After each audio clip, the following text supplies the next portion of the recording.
दोस्तों, पिछले वीडियो में हमने जाना कि परमाणु क्या है, परमाणु की संरचना कैसी होती है। आज के वीडियो में हम सीखेंगे कि परमाणु आपस में बंध कैसे बनाते हैं, तत्व या परमाणु आपस में मिलकर यौगिकों का निर्माण कैसे करते हैं। क्योंकि परमाणु सूक्ष्मतम कण है जिसे हम देख नहीं सकते, लेकिन हमारे आसपास जितने भी पदार्थ दिखाई देते हैं वे अणुओं या यौगिकों के रूप में है। तो इनका निर्माण कैसे होता है, इन्हीं के बारे में आज हम जानेंगे। पिछले वीडियो से हमने सीखा है कि प्रत्येक तत्व का या प्रत्येक परमाणु का एक निश्चित इलेक्ट्रॉन होता है या प्रत्येक परमाणु में इलेक्ट्रॉन की संख्या निश्चित होती है। उसके इलेक्ट्रॉन की संख्या को ही परमाणु क्रमांक कहा जाता है और किसी परमाणु में जितना इलेक्ट्रॉन होता है उतना ही प्रोटॉन होता है। हमने यह भी सीखा कि इलेक्ट्रॉन परमाणु के कक्षकों में चक्कर लगाते हैं। किस कक्षक में कितने इलेक्ट्रॉन होंगे इसे निकालने का सूत्र भी हमने जाना, जो 2n² है, जहां n की जगह पर हम किसी भी संख्या या कक्षक की संख्या को रख सकते हैं और उसमें अधिकतम इलेक्ट्रॉन ज्ञात कर सकते हैं। परमाणु स्वतंत्र रूप से प्रकृति में नहीं पाए जाते, बल्कि ये अणुओं या यौगिकों के रूप में पाए जाते हैं। तो चलिए जानते हैं ये अणुओं या यौगिकों का निर्माण कैसे करते हैं। उससे पहले अगर चैनल को सब्सक्राइब नहीं किया तो अभी सब्सक्राइब कर लें, क्योंकि सरल भाषा में हम टॉपिक को, सिलेबस को समझाने की कोशिश करते हैं। तत्व या परमाणु आबंधन या बॉन्डिंग से यौगिक का निर्माण करते हैं। इन्हें रासायनिक आबंधन कहते हैं, या किसी यौगिक या अणु में उपस्थित परमाणुओं के मध्य आकर्षण बल को ही रासायनिक बंध कहते हैं। रासायनिक बंध दो प्रकार के होते हैं, आयनिक बंध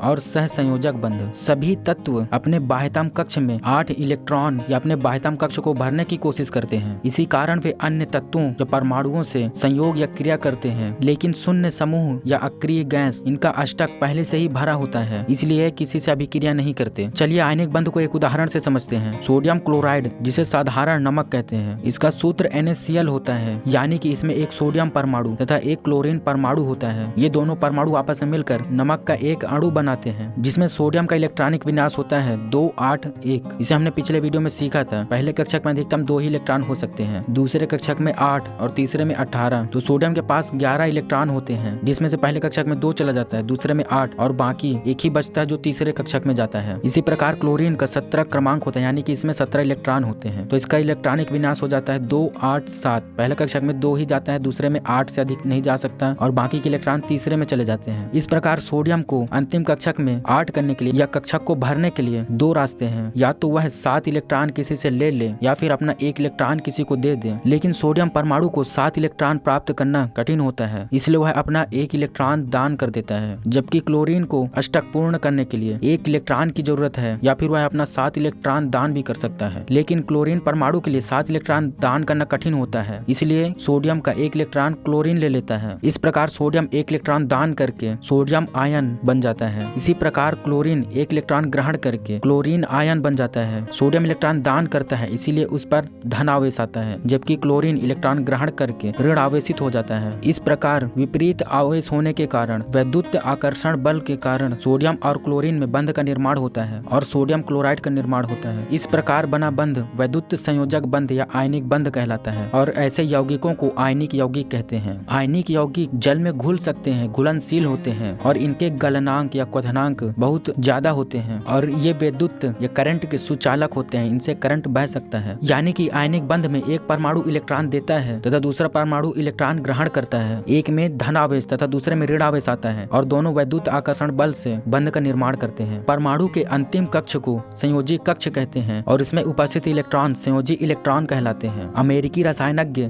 गिलबर्ट न्यूटन लुईस ने परमाणु में उपस्थित संयोजी इलेक्ट्रॉनों को दर्शाने के लिए इलेक्ट्रॉन बिंदु संरचना या लुईस प्रतीक का उपयोग किया, जिसमें परमाणु के संकेत के ऊपर नीचे दाएं बाएं संयोजी इलेक्ट्रॉनों को दर्शाया जा सकता है। जैसे कार्बन के अंतिम कक्ष में 4 इलेक्ट्रॉन होते हैं तो इसके चारों ओर एक एक बिंदु लगा सकते हैं। इसी प्रकार क्लोरीन के अंतिम कक्ष में 7 इलेक्ट्रॉन होते हैं तो इसके सूत्र के ऊपर नीचे 2-2 इलेक्ट्रॉन तथा बाईं ओर 2 इलेक्ट्रॉन तथा दाईं ओर 1 इलेक्ट्रॉन से दर्शाया जा सकता है। इसी प्रकार सोडियम के अंतिम कक्ष में 1 इलेक्ट्रॉन होता है तो सोडियम के संकेत के ऊपर एक बिंदु लगाया जाता है, इसे ही लुईस संरचना कहते हैं। और अंतिम कक्ष संयोजी कक्ष में अष्टक पूर्ण करने के लिए जितने इलेक्ट्रॉनों की आवश्यकता होती है या जितने इलेक्ट्रॉन वो दान कर सकता है, जितना इलेक्ट्रॉन अधिक होता है उसे परमाणु की संयोजकता या वैलेंसी कहते हैं। जैसे सोडियम के अंतिम कक्ष में 1 इलेक्ट्रॉन अधिक होता है तो सोडियम की संयोजकता +1 होगी। इसी प्रकार क्लोरीन के अंतिम कक्ष में 7 इलेक्ट्रॉन होते हैं, अर्थात उसे 1 इलेक्ट्रॉन की आवश्यकता है, कमी है, तो इसकी संयोजकता -1 होगी। जबकि सहसंयोजक बंध में इलेक्ट्रॉनों का साझा होता है, यानी कि जब दोनों परमाणु के पास इलेक्ट्रॉनों की कमी हो तो इलेक्ट्रॉन्स को वो शेयर कर लेते हैं। जैसे कार्बन, जिसका परमाणु क्रमांक 6 होता है, इसमें 6 इलेक्ट्रॉन है, इसका इलेक्ट्रॉनिक विन्यास होता है 2 4, यानी कि इसे अष्टक भरने या इलेक्ट्रॉन 8 करने करने के लिए 4 इलेक्ट्रॉन की जरूरत है। इसी प्रकार हाइड्रोजन को अपना कक्षक भरने के लिए 1 ही इलेक्ट्रॉन की आवश्यकता है। इस प्रकार दोनों इलेक्ट्रॉन को शेयर कर लेते हैं, जिसमें एक कार्बन परमाणु से 4 हाइड्रोजन परमाणु आकर जुड़ जाते हैं। कार्बन के अंतिम कक्ष के 4 इलेक्ट्रॉन का आधा शेयर हाइड्रोजन के पास भी होता है, यानी कि यह इलेक्ट्रॉन हाइड्रोजन के कक्ष में भी चक्कर लगाता है और कार्बन के कक्ष में भी। इसी प्रकार चारों हाइड्रोजन का एक एक इलेक्ट्रॉन कार्बन के कक्ष में भी चक्कर लगाता है, यानी कि उसका शेयर कार्बन के पास भी होता है। इस प्रकार हाइड्रोजन के अंतिम कक्ष में 2 तथा कार्बन के अंतिम कक्ष में 8 इलेक्ट्रॉन हो जाते हैं और इनका अष्टक पूर्ण हो जाता है। इस प्रकार बने बंध को सहसंयोजी बंध कहते हैं और ऐसे यौगिकों को सहसंयोजी यौगिक कहते हैं। ये प्रायः जल में घुलनशील नहीं होते। इनका गलनांक और क्वथनांक आयनिक यौगिक की तुलना में कम होते हैं और ये विद्युत के कुछ चालक होते हैं। इस प्रकार आयनिक बंध में एक परमाणु के पास ज्यादा इलेक्ट्रॉन होता है तथा दूसरे परमाणु के पास इलेक्ट्रॉन की कमी होती है। इसलिए पहला परमाणु दूसरे परमाणु को इलेक्ट्रॉन दे देता है, जिससे प्लस माइनस आवेश आता है और दोनों बंध बना लेते हैं। जबकि सहसंयोजी बंध में दोनों के पास इलेक्ट्रॉनों की कमी होती है और दोनों अपने इलेक्ट्रॉनों को शेयर कर लेते हैं और आयनिक या सहसंयोजी बंध से विभिन्न प्रकार के यौगिकों का निर्माण होता है, जैसे magnesium chloride, calcium oxide, aluminium chloride, sodium oxide. ये आयनिक यौगिकों के उदाहरण हैं।